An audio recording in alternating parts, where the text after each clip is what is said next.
The other day I put a beauty filter on my face for the first time in many years, and this is what I saw. Big lips, flawless skin, a lot more put together and polished than what I actually look like. And then I got back to my real life out in the mountains and I realized that no part of me wants to be anything like that filter. The phrase that kept going through my head then was, I'd rather be alive than aesthetic. And I know that might sound like a caricature, but it's really how I felt. And I do believe that we could all use a little bit more dirt under our nails and a little bit more hair on our legs, you know, whatever. Because I really do feel that polished and pristine and rugged and real cannot really coexist in the real world. So I picked the unfiltered and the rugged and the real. They can keep the Botox, they can keep the fillers, whatever, it doesn't bother me. But give me the ruddy cheeks, the little burn that you get from a campfire, the wrinkles and the grey hairs. Because in my love language, that means I am really living this life.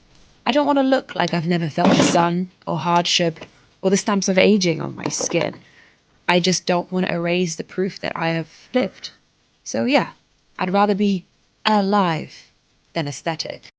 I wanted so much more than this. I wanted marble floors in my bathroom. I wanted the fancy cocktails on the 20th floor of a Manhattan bar.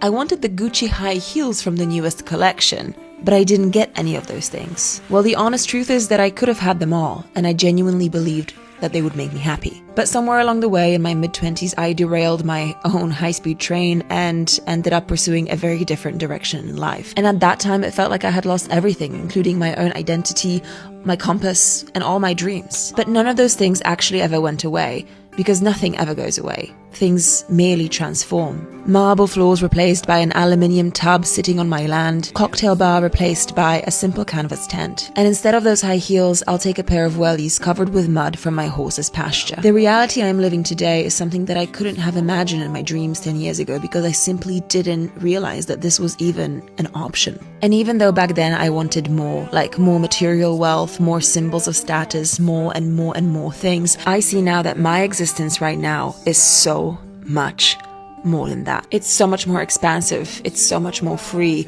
and most importantly, it is so much more me. So I say go and lose yourself in order to find yourself, and go and change your dreams in order to dream much bigger than you ever dared before.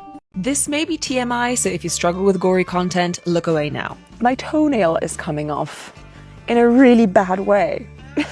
The other day, I ended up having to pull my own toenail. It is literally just hanging on by a thread. Every time I walk on grass, you know, it catches on like a single little blade of grass, and then that's really painful. So I just need to get rid of the problem. I need to get rid of the nail. Pretty sure this was once a form of torture. I'm gonna put my foot in a bit of water just to kind of like soften the skin around the nail.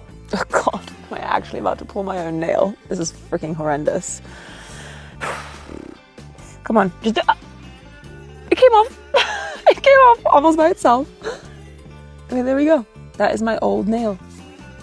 And now I have no toenail. Well, this was weird.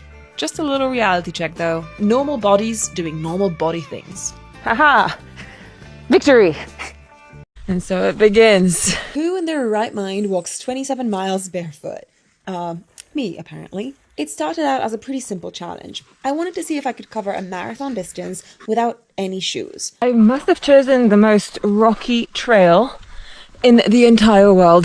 The point of all of this was to see whether trekking without shoes would help me rewild my hiking experience or my relationship to myself in any way. Vilk has been walking into every single puddle along the way. I'm gonna follow him into a puddle and see what the fuss is all about. Let's go! That was so much fun. Did it hurt? Yeah. Not at first. On day one, things felt surprisingly good, and I had a lot of fun avoiding sharp rocks and running through the grass. But on day two, things got harder. It's tiny little rocks.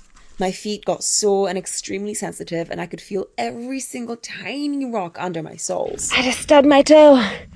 Oh, and I got a bit of blood. I'll be good to go. That's when things got difficult. But I kept going. With every step, I imagined that I am connecting to the earth.